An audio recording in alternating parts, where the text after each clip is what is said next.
So your characters face each other in such different states of being this time. So how did you guys approach building that dynamic of confrontation, but also unexpected connection? Well, it's a very real connection, and I believe that expresses itself on the screen. But we are friends. We became friends through this wonderful experience. And I think that was really important, is to build a level of trust between us.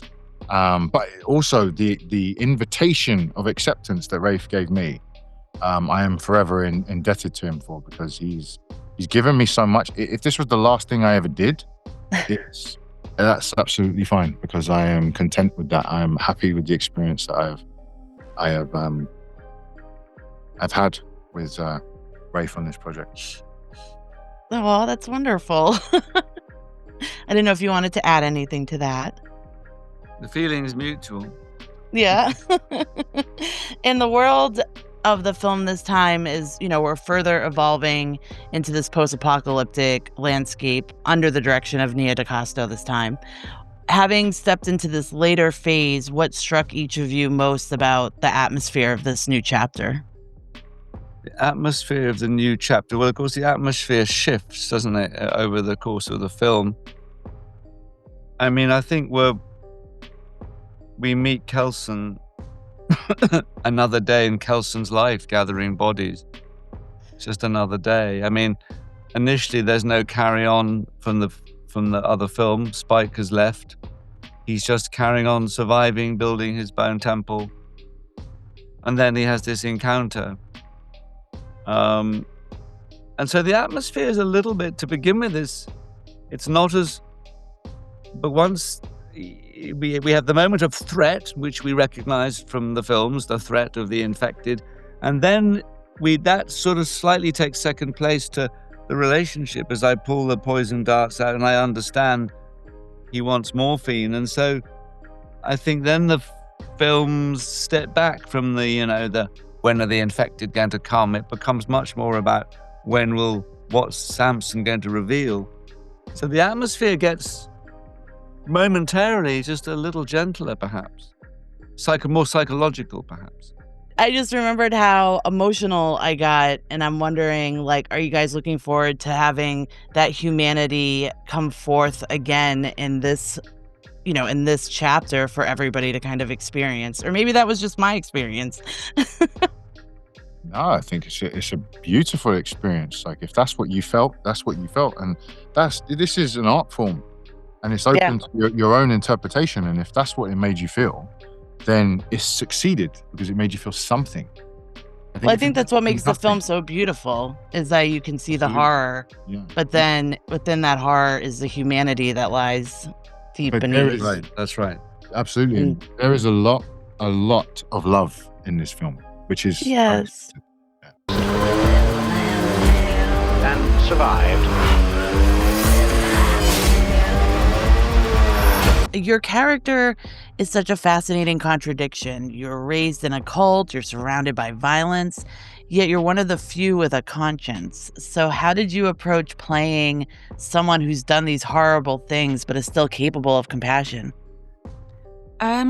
I think I started with just acknowledging the amount of trauma that she's been through and kind of assessing what the different avenues people can go when experiencing that amount of trauma.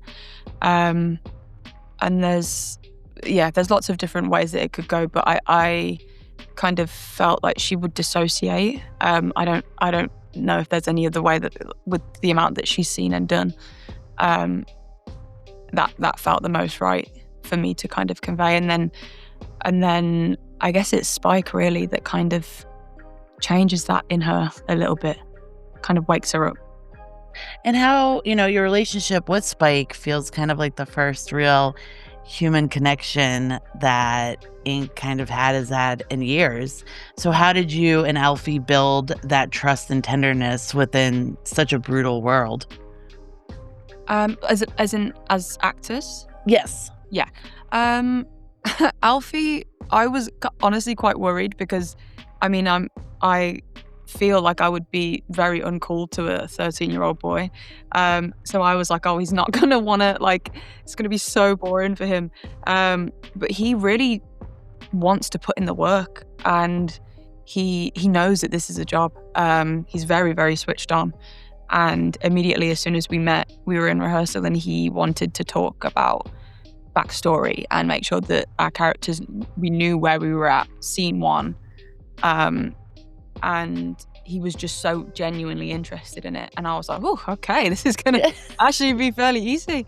And then I guess our characters have a very, they have a sibling dynamic, and I think we sort of developed that on set a little bit too. There's just so much, me and the Jimmy spent so much time with him on set, that it really did start to feel like a family dynamic.